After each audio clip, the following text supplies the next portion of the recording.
Salut, et vous êtes au bon endroit. Si vous aimez apprendre, vous aimez découvrir, et permettez-moi de vous décliner mes civilités. Aujourd'hui, nous allons parler de l'origine de l'eau bénite. D'où vient l'eau bénite?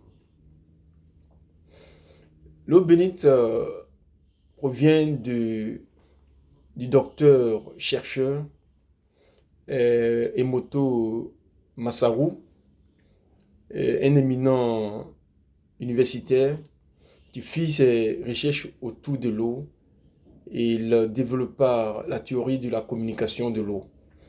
Et il s'est rendu compte que l'eau, les paroles, les mots et les prières qu'on adresse à l'eau, elle agit en fonction. Et donc ces théories ont été approuvées et valorisées dans la société à cette époque-là. Et l'eau était utilisée pour faire des choses.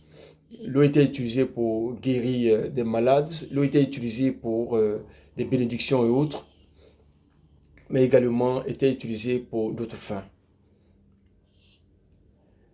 Et vous voyez même l'eau, sans exagérer, dans nos sociétés traditionnelles déjà, il y avait déjà cette connaissance. Parce que cette connaissance est inspirée de l'Égypte antique, où l'eau était l'objet du culte. Et les gens s'en servaient pour faire des libations, des cérémonies, des rituels et autres. Et même quand vous plongez votre regard dans nos sociétés traditionnelles, vous constatez que au village, les gens prennent l'eau, ils parlent dessus et ils versent, ils font des cérémonies. Des fois même, vous voyez des personnes au bord des eaux et ils font des rituels.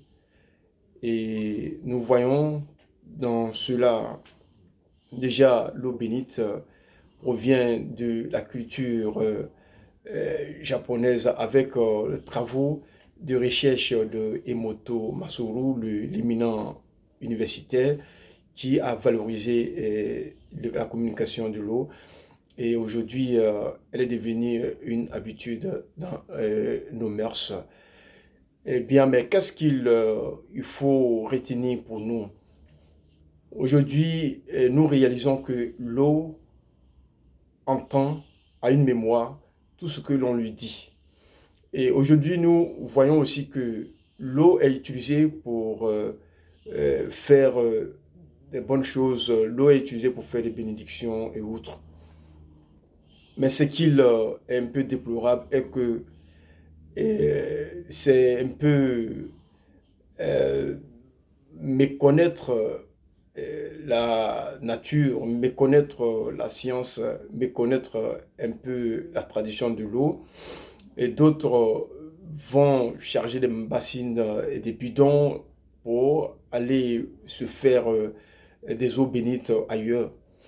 Pourtant, tout homme peut fabriquer son eau bénite parce que cette eau-là, il suffit de prendre une eau et prier là-dessus et elle agit en fonction de vos vœux. C'est pas la peine de penser que c'est c'est quand même les autres qui peuvent bénir l'eau. Tout le monde a cette capacité de bénir l'eau et faire ce qu'elle veut. Merci.